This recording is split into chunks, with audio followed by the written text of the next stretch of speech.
From UFOs to psychic powers and government conspiracies, history is riddled with unexplained events. You can turn back now or learn the stuff they don't want you to know. A production of iHeartRadio.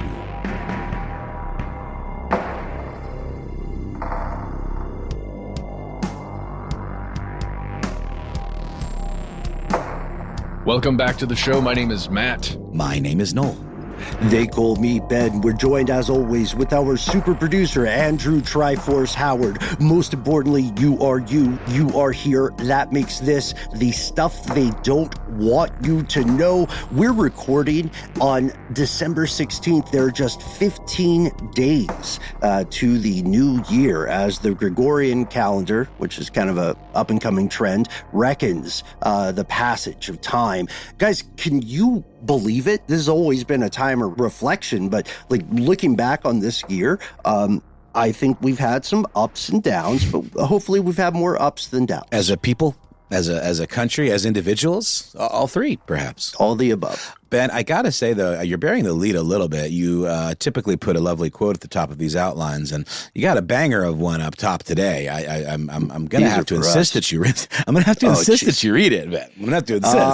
Oh, that's too kind, Noel. All right. Well, with your permission, fellow conspiracy realist, you won't be one of those bastards who says Christmas is once a year and it's a fraud. It's not. It can happen every day. You've just got to want that feeling. And if you like it and you want it, you'll get greedy for it. You'll want it every day of your life, and it can happen to you.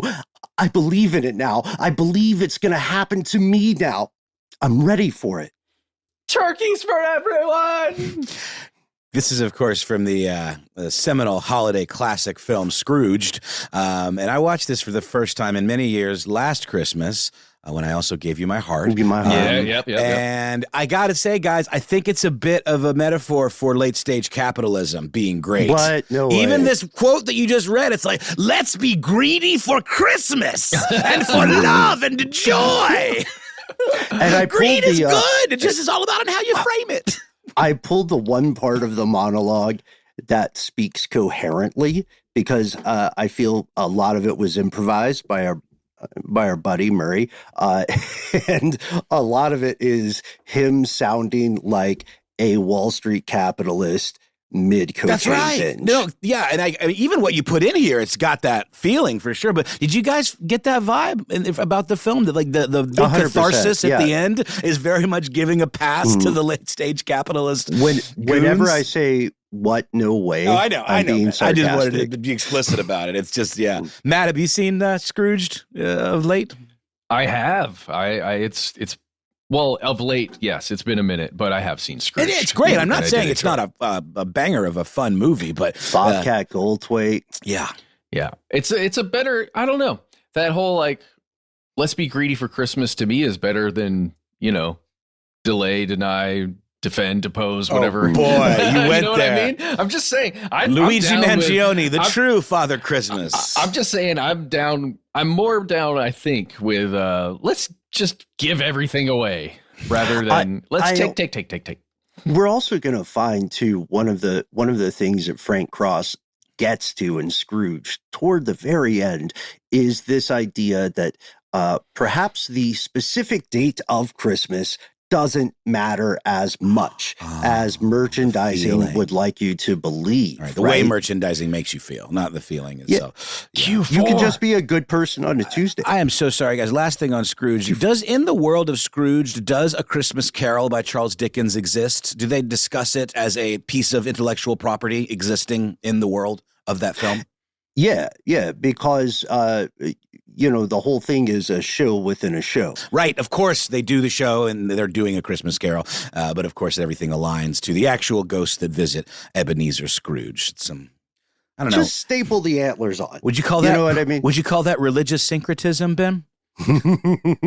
I would, but I'm maybe not the best example, Noel, because I have long argued that capitalism and our current concept of economy is indeed a religion. And I've long agreed.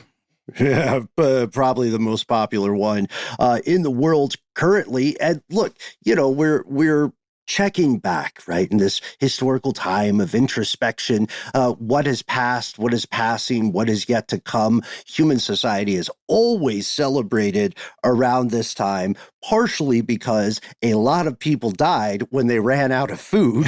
And it was like really, really cold. Yes, yeah. And through a great game of telephone right now, around this time of year, as the Gregorian calendar measures it, Christmas is one of the most popular holidays on the planet.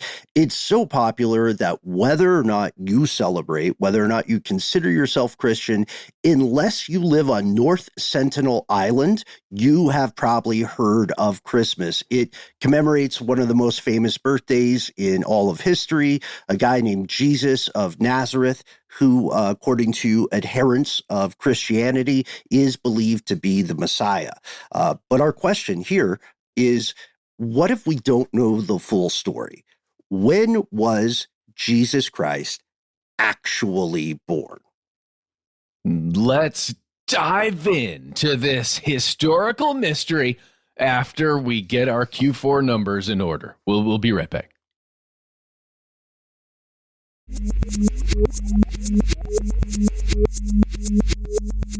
Here are the facts. All right, this is doubtlessly familiar to many of us in the audience tonight, unless you're part of the growing demographic of folks on North Sentinel Island who love stuff they don't want you to know. 7 by my current counts. I'm manifesting it, you guys. So they're like, I think we all have on the show, we've encountered Christianity in some capacity, whether or not we consider ourselves specifically Christian. Many of us listening along tonight do in one capacity to one degree or another.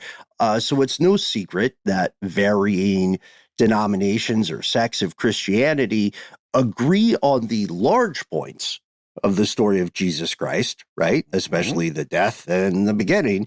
But they disagree on doctrine, and they disagree on some of the specifics surrounding the narrative of Jesus Christ's birthday, or the first one, the nativity. So maybe we stick with the high level basic stuff for now. We don't want to stir the pot too much. This is what all Christianity largely agrees upon, and it comes from only two sources: the Gospels of Matthew, not our Matt, a different one, and Luke. Yes, that is correct. And you have heard this story. You have likely seen it in a manger scene driving by a church. It is depicted symbolically there, like very literally symbolically in those major scenes. Nice. By the way, guys, as a youngin', I've said this before on the show, as a little tiny baby, I did play baby Jesus in a manger with my parents. You were such a little schnookums. Yeah. But the story that we know is that Jesus Christ was born in a manger and it is often said and celebrated on the 25th of December. In the Gregorian calendar. Exactly. So that's the other thing, right? Yeah, Jesus is born in a manger. For any etymology fans, a lot of people might assume a manger is a barn. The manger is the trough where animals feed, yes, which is by the barn where you keep the livestock. And this manger, this barn situation, is in a town called Bethlehem.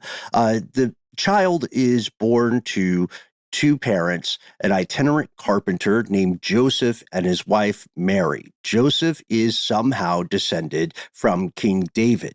There are a couple of unique factors involved in this birth. It's not the first barn birth in history by any means, but Joseph is Jesus's earthly father figure. Jesus himself is the result of what's called immaculate conception, meaning that Mary was essentially impregnated by divine forces, usually called the Holy Spirit in a lot of translations, making him the literal son of God. And you can see this in stuff like Matthew 1:18, Luke 1:35. That's one of the points they agree on. You should be familiar with the nativity scenes. I remember having to act in several of those. It's always fun, you know what I mean? Because often churches will have a a bunch of the kids or the youth group do the nativity play.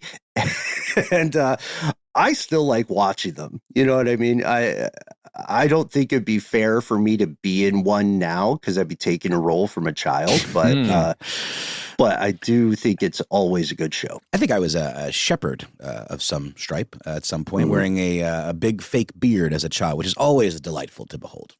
I've played, this is true, everyone at some nativity play. I played everyone except for Mary. Oh, that is so awesome. There's still time, Ben. We three kings of Orient are. So I did that when I had We Three Kings. And then that voice, and then I did it again when I was bass. I love it. Guys, let's just point out the tradition here of gods impregnating mortals. It's not an original story. Oh, no. It's all over Greek mythology. Right? Sure. Yeah. Especially Zeus. Zeus really. Leda and the swan and all that. So, yeah. I mean, yeah, but Zeus was stealthy chicks left and right. Very much so. I know. Yeah. But it is just an interesting concept here, right? I mean, this first idea that we encounter is it is magical in a lot of different ways, right? Some force impregnated a woman that had nothing to do with the ways that we are aware humans can conceive. In an important distinction, and I love this because this feels like an allusion to the work of Joseph Campbell or Fraser's The Golden Bough. Which are great reads if you're into folklore, seminal works. What I would say differentiates this origin story from other stories of what would be called demigods outside of Christianity is that it is heavily implied this is consensual. Mm-hmm. That is not the case in a lot of other stories, which, by the way, are one-to-one, beat for beat, story-wise, what you would call alien abductions today. Yeah. Yeah, I mean, I referenced the Leda and the Swan story. I had to Google to make sure I wasn't just making that up, but it was when Zeus came down from Olympus and seduced and impregnated Leda, a Spartan queen, in the form of a swan. I want to know how that worked. Seduced is doing a lot of heavy lifting in translation there. There might be an R word involved. Not sound consensual. Well, there's a lot of wing flapping. I don't know. I can imagine Swan coming down at you like that. I'd be like, hey, what's up, Swan? Swans don't have penises, though. They have don't they have like a cloaca situation, or like they don't have penises? Birds have cloaca. Yeah. So how could you impregnate a human woman in the form of a swan? There's a lot of, I'm sorry, I'm like getting hung up on the magical thinking of that. They have a phallus, which is their equivalent of a penis that goes into the cloaca. I see. But they're not all corkscrewy like the ducks, right? Or are they? Because ducks are rapists. Apparently swans are too, or at least Zeus swans. But yeah, ducks very much are. So going back to this guy, Jesus. Yeah. He was or is, if you like, depending on your personal beliefs, Galilean from Nazareth. And Nazareth is this valley which is near one of the two big cities in Galilee, Sepphoris. During the time that Joseph and Mary are figuring this stuff out and expecting this kid, there's a real POS, a real pill, an absolute heel named King Herod, who controls the area, controls Judea. And the Gospel of Luke tells us that God sent an angel, a pretty famous angel, Gabriel, to earth. And according to Luke, the angel goes to Mary and says, look, you're going to have a kid. It's going to be awesome. It's a son of God. You're going to name him Jesus. Are we good? Because I have a 3:15. Yeah, gotta get out of here. Yeah. Ben, you bring up a really interesting point. I don't think I ever really clocked the implication of consent. So you're saying that it is depicted as the angel Gabriel basically saying, is this all right? Or was it more of just, I'm just doing you a solid and giving you a heads up that this is coming your way? Yuck. It's implied as a great gift and a great favor. Therefore implying but not explicitly stating that unlike a Zeus situation, there was consent. It's weird. We'll get into Mithras and other contemporary messiahs as well, but here's the pickle of it. If you go to the Gospel of Matthew, Gabriel shows up to Joseph and says, bro, I got to lay some awesome news on you. And he says the same thing. Unfortunately, though, however the events transpire, these heavenly gifts do not automatically equate to earthly comfort. Joseph and Mary are not the 1%. They are by no means wealthy or well-to-do, despite Joseph being descended from King David. I mean, the implication there always seemed to me is that's sort of like was the intention of the Son of God to come from the most humble beginnings and grow up and live not as some sort of God among men or worshipped exactly in the way you might think of other Messiah stories, but, living a humble life, among the people. Mm-hmm. And we're talking about this from a academic, folkloric perspective. We're giving you the stories as they exist with Venn diagrams and differences. Yeah. Guys, I'm looking back at Luke with just what's written in here about this whole conception thing. And it is really it's interesting in Luke because the only answer that Mary gives as the angel's like laying all this pretty heavy stuff on her is, I am the Lord's servant. May your word be fulfilled. Me. Right. Yeah. Yeah. Whatever I can do to help. That's exactly right. Exactly. But at the same time, I don't know. Well, is that consent though? Or is that just like, I will take one for the team because I don't feel like I have a choice? I don't know. It's sort of pointless to. Yeah. Human resource department in pretty much any company would take this opportunity to talk about how discrepancy in power and position. There you go. Yeah, the power dynamic. Consent. It's a literal angel telling you this is the best thing that's ever happened. You're like, oh, okay. We've all been in meetings like that on a slightly smaller level, slightly lower stakes. So, all right, Joseph and Mary, despite being favored by God, are having a tough time down in the dirt and the mud with all the other plebeian humans. As the birth of Jesus Christ draws near, his parents have to travel to Bethlehem. They don't live in Bethlehem. Bethlehem is the ancient city of King David. And according to Luke, there's this census going on, which means Joseph has to travel back to Bethlehem for this Roman decreed census. They don't have the best socioeconomic status. We can only imagine a lot of other people had to come back to town. So town is crowded. You know what I mean? It's a Dragon Con Super Bowl situation. There's not a lot of places to stay. They're very expensive. So this aspiring couple has to lay their infant in a manger. And when they do, the just important side note, the angels don't show up to any innkeeper and say, you got to let these folks sleep inside. The angels show up after they get to the barn and after Mary gives birth to Jesus in this trough. And then they announce his birth to a group of shepherds. And I have to wonder, gentlemen, did any of the shepherds or the wise men experience something like a third man factor? That's an interesting. You know what I mean? Guided by angels. Guided by voices. Yeah. I mean, that's the thing about all of these kind of stories and the provenance of them is like, is there divine intervention? Is this word of mouth? Is there some sort of psychosis involved? Like, it's a lot of questions. Yeah. And it's a tough thing to say because it is about belief. But this is a story. It was written down, right, by several accounts. But it was written down, and it's lasted a long time, but it has certainly survived a whole bunch of scrutiny. Scrutiny, but also iterations. Oh, fair. And adaptations, translations. So just, it's still prime IP after all these years. Yes, and copyright free. That does help, doesn't it? Yeah, it does help a bit. Look, as we said, these are the bones of the story that informs the nativity scenes you see in countless plays, reenactments at your local church, or dioramas, perhaps, in someone's household.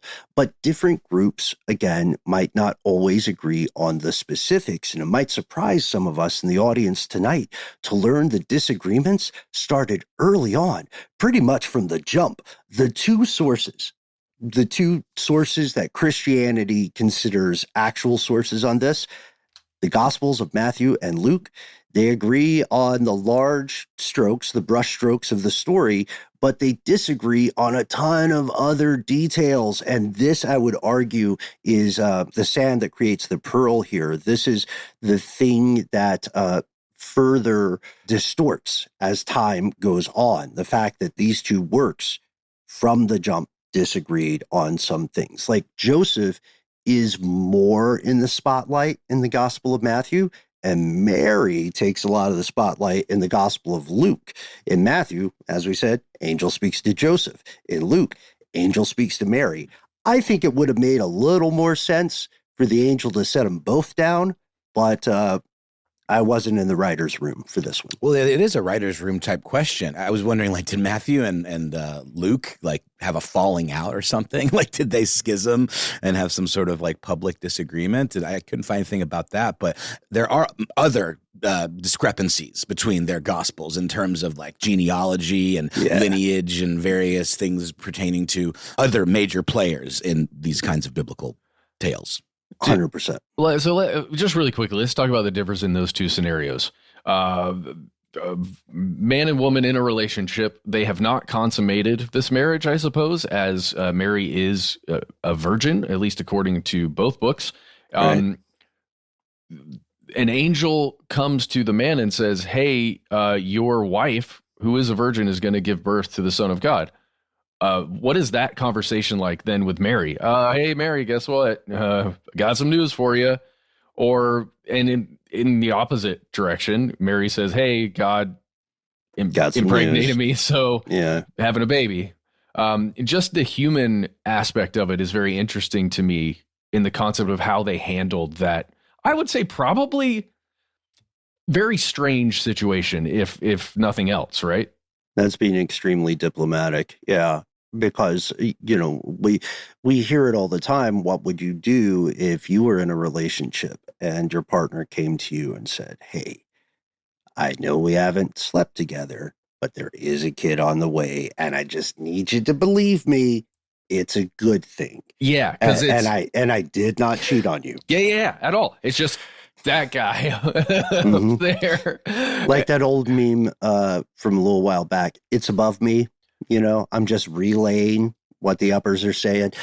These differences in genealogy, these differences in timeline and itinerary, vague as they may be, they seem very small differences at the beginning. But as we'll witness, these differences create further differences in the great game of telephone.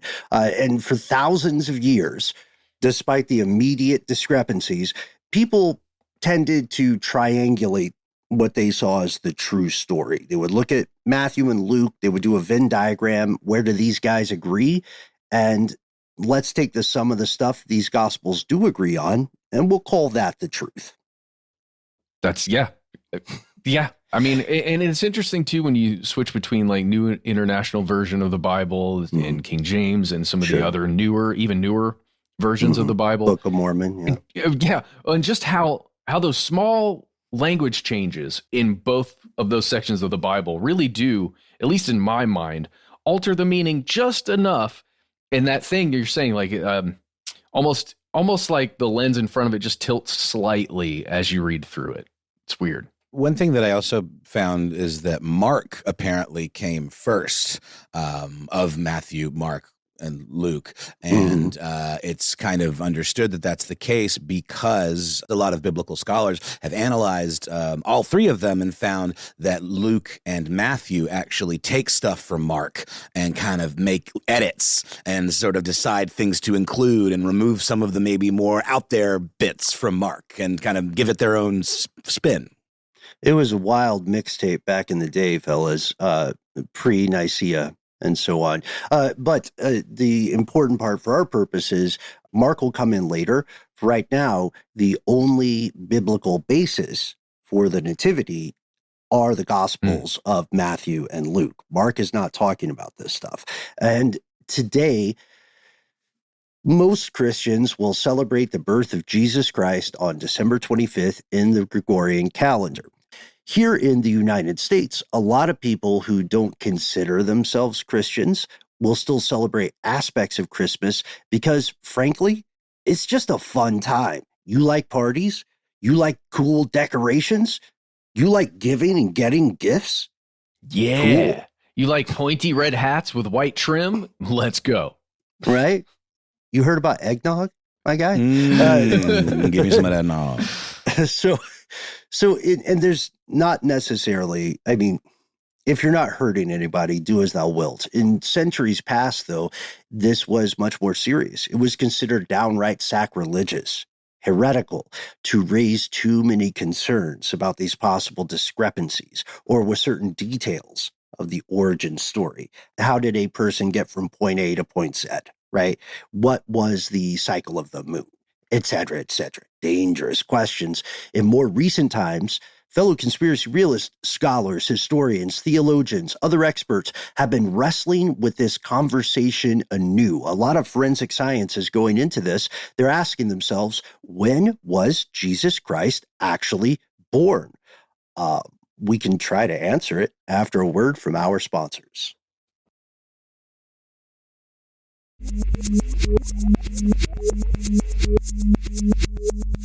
Here's where it gets crazy.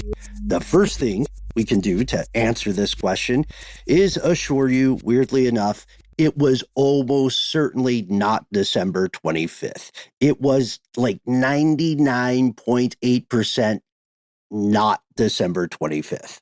Well, it certainly seems like a weird time, or maybe a poor choice of a time to be traveling around pretty long distances. Because of the temperature? Because of the temperature, the weather, the time of year. Like, it's just, the nights are extremely long around this time, the longest of the entire year. Well, yeah. And I mean, and it kind of just reinforces this whole idea that maybe this isn't really based on actual calendar reality or historical accuracy, and much more the product of like, let's figure out a smart place to slot this holiday in for other purposes that might benefit people in charge. Right. Yeah, it's a terrible time to travel. And there are some intervening variables, we would say. In Catholic and Protestant traditions, Christmas is December 25th. However, in other equally Christian traditions, the birthday is totally different. In Orthodox Christianity, shout out to Russia, Greece, Egypt, etc., Jesus's birth is celebrated on January 6th or January 7th. But this all did not happen until centuries and centuries after the fact. Please check out our companion episode on ridiculous history. Jesus Christ's birthday was the latest birthday ever, or something like that. I can't remember what do we call it? No, latest birthday party, just sort of latest like birthday party. Yeah, that was it. Do check it out. We know the first mention of a date for Christmas is like 200 CE. If that. The earliest celebrations were 250 to 300 CE. People still don't even agree on when those dates became common in Christian tradition, and that is because of this. Neither of these Gospels, Matthew nor Luke, believe it or not, neither of them at any point specifically name a day, a month, or even a year for the birth. That's weird, eh?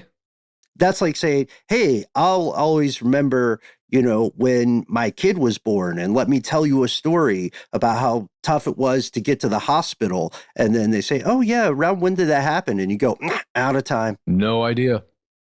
Unsure. Next question. How old is the kid? I have no idea. Oh, wow. No idea. Okay, get him out of here. Get him out. Ask him too. I'm calling Pontius, you guys. So the don't do that yet. Don't do it. We got 30-something years. Yeah, 33 they say. So again, the Gospel of Luke is the most specific. It's the most in-depth. It has these references to historical rulers from the Roman Empire. Luke is the guy who mentions the census, but they still fail to name specifics. So in the wake of this, people collectively, Christians and some of their enemies, have to improvise. They guesstimate, and then they start arguing for what makes the most sense to them. December 25th. No, January 6th. Let's split up. Right. The vast majority of biblical historians usually agree that while it's fine to celebrate on the 25th of December, it pretty much is a consensus that this was not Jesus's actual birthday. I don't know, guys, did you grow up? I mean, maybe when you're younger, it's different, but I've never really fully thought that this was meant to be Jesus's actual birthday. I don't even think they pushed that narrative in my Methodist church. No, that Methodist church here too, it wasn't a big deal. It was, this is the time that we celebrate this story, the birth of the Son of God. And we just do it now. Yeah, Methodism is a very moderate denomination when you look at the vast span of Christian thought, right? There are doubtlessly many other denominations or sects that feel the date is incredibly important. I will never forget many, many years ago, I was in an argument outside of a church with someone saying that the King James Bible is the only authoritative Christian work because it's written in English. Yeah, it seems to be a little bit of an oversimplification, perhaps. Yeah. A little bias, perhaps. It was a weird time. It was far before the internet and the telephone, those things. So this brings us to another weird calendrical, I don't want to call it a conspiracy just yet, but the year one thing in the Gregorian calendar, it's supposed to be based on the year that Jesus Christ is born. That is also almost certainly wrong, and we have to thank a guy we've been shouting out a lot recently. Awesome name, bad at math, Dionysius Exiguus. He's a 6th century monk. He's the first guy to calculate the year of Jesus's birth. And a lot of people in the modern era, including folks like Pope Benedict, who's somewhat an authority on the matter, that would be Pope Benedict XVI, I want to say. Yeah, he even agrees that Dionysius, for one reason or another, miscounted when he was doing his early forensics. And Jesus Christ was likely born between what we would call 7 BCE and 2 CE, but definitely not year one. That was Dionysius. Yeah, and of course, errors like that kind of replicate and compound over time, right? Mm-hmm. Yeah. Another complication to your point, Noel, the Bible mentions in several places that Jesus was born when that real POS, Herod the Great, was king of Judea. But if you go to other scholars like Flavius Josephus. Oh, what a great name. It was a great name. I had a gerbil named Flavius, and he was not as cool as this guy. Flavius Josephus was a Roman Jewish historian who lived in the 1st century CE. He is the guy who says, "Oh, King Herod, yeah, that guy kicked the bucket back in 4 BCE." And let's not confuse Flavius Josephus with the incredible rapper Flavius Josephus. Oh, yeah, find him on Bandcamp. Yeah, he's big. He's also really good on reality shows.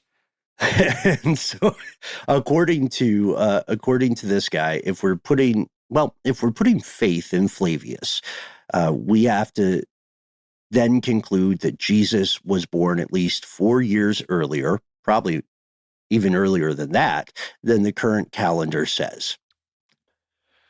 Oh, that's cool. But yeah, it seems like a small thing, right? Yeah.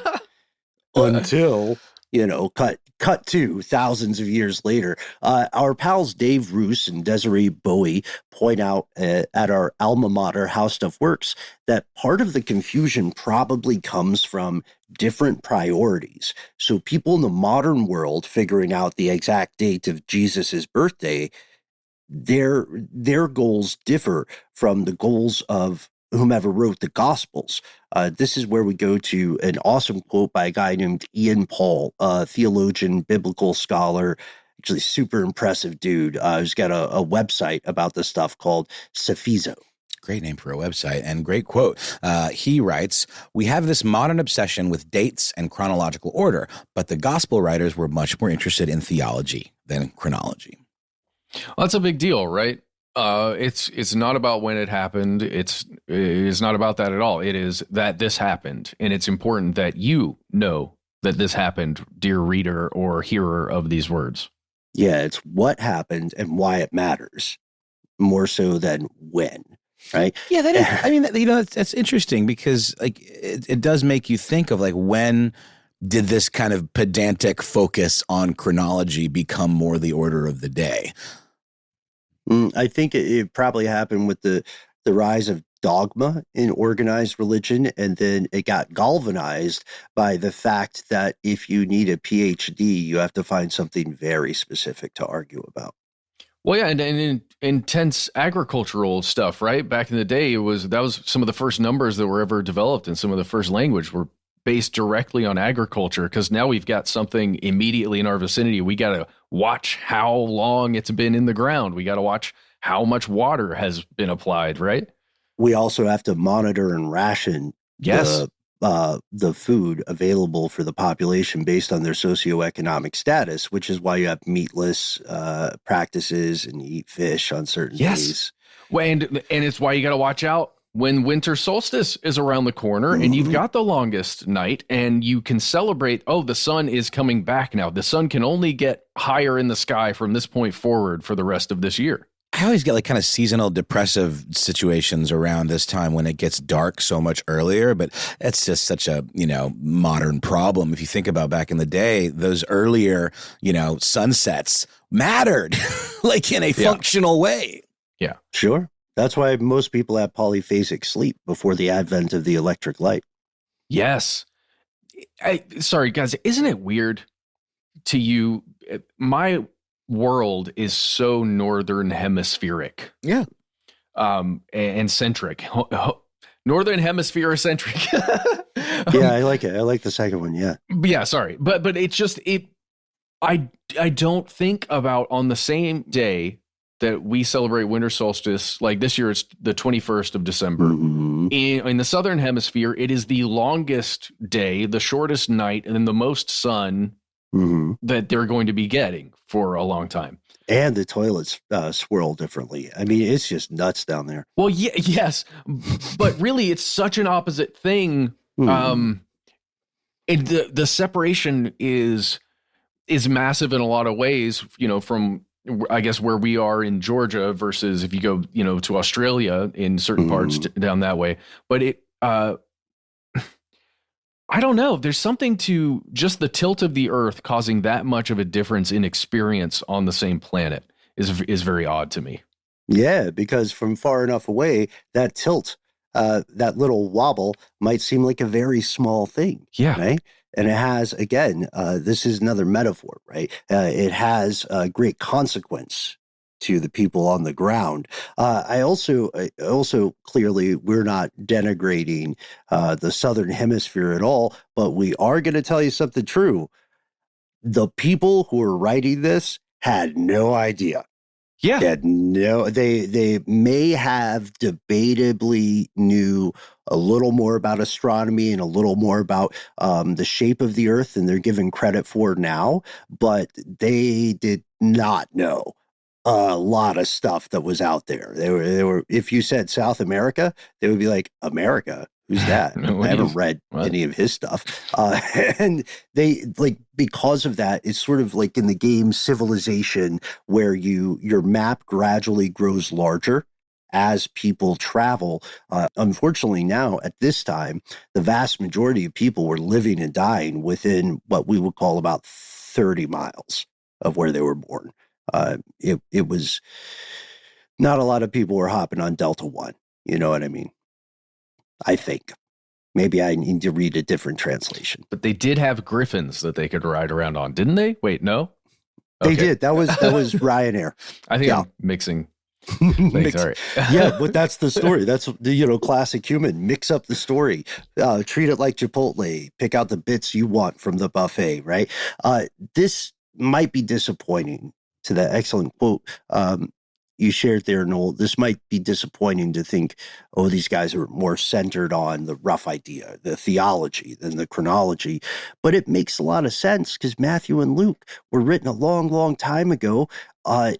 It is theoretically possible that had they tried to nail down a specific year and date, it would sound confusing or nonsensical to modern readers today.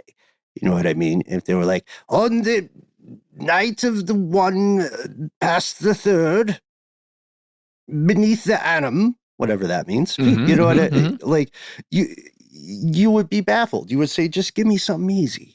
You know, give me a month I know. Give me a day I know. And that's why investigators have tried for so long, emphasis on tried. They have tried to figure this out. They've delved into context clues and done some calendrical forensics. So mentions of King Herod, that's a clue. And then there's John the Baptist. We don't know a ton about Jesus Christ as a kid, right? We don't know what kind of dope stuff he was up to when he was 6 years old. But we literally don't know anything, right? At least there's no accepted scholarship of after Jesus is born until Jesus shows back up. Much later. There's like some apocrypha, maybe you would call it, but it's still sort of hedge folklore and not acknowledged by ecclesiastical authorities. So if we go to, this is where Mark comes back in. Mark tells us a little bit of Jesus as a young man, as an up-and-comer. You know what I mean? He goes to John the Baptist to be, surprise, baptized. And then he becomes, after meeting John, he becomes an itinerant preacher and a healer. This is in like Mark 1, 2 to 28. But where does carpentry come into it? Because he is a carpenter, right? When he shows back up? Well, he would have, I guess, picked up his father's trade. You know, maybe he grew up as an apprentice in that. Maybe that's some of the stuff that happened when in those sort of undiscussed years, if he was spending time with old Joseph. Yeah, that makes sense logically, right? That's kind of the rule of the day for a skilled craftsperson. You grow up in the family business, which means you get access to expertise, mentorship, and physically you get access to tools. Yeah, the stuff, exactly. Yeah, you get the toys. So we know that he had what is described by Britannica as a short public career in his mid-30s. And as we know, whether or not you're Christian, you probably know this part. He didn't make it out of his 30s. He got a lot of attention during this little less than a year when he was rocking the Casbah of expected socioeconomic order, sometime between 29 and 33 CE. He went to observe Passover in Jerusalem. And before we get to John the Baptist, maybe we put on our folklore hats again and talk a little bit about, the Fraser Campbell stuff of the hero's journey and the hero's story and how they bookend naturally. My folklore hat has a feather in it. I love that. That's very macaroni. Thank you. Macaroni AF. Say, you calling me a fancy lad, Ben? Is that what you're saying to me? And hold the phone. Stop at the manger. There is much more to this story. We cannot wait to dive in. Please, please, please check out part 2 of When Was Jesus Actually Born, publishing later this week. In the meantime, thank you so much for tuning in, fellow conspiracy realists. We can't wait to hear from you. We try to be easy to find on email, telephonic devices, and the ons of the lines. Yeah, you can find us at the handle Conspiracy Stuff, where we exist at all those places on the internet, whichever one you choose. You can find us at that handle on Facebook, where we have our Facebook group, Here's Where It Gets Crazy. On YouTube, we have video content galore for you to enjoy. And on X, FKA Twitter. On Instagram and TikTok, however, we're Conspiracy Stuff Show. Use your voice. Give us a call, 1-833-STDWYTK. It's a voicemail system. You've got 3 minutes. Once that beep happens, don't feel the pressure. It's fine. Just say whatever you want. But do say a nickname for yourself and let us know if we have permission to use your voice and message on the air. If you've got more to say than can fit in that message, why not instead send us an email? We are the entities that read every piece of correspondence we receive. Send us the photos, send us the links. We can all see it. We all write back. Be well aware, yet unafraid. You might just join us here in the dark. Double dare you. Conspiracy at iHeartRadio.com.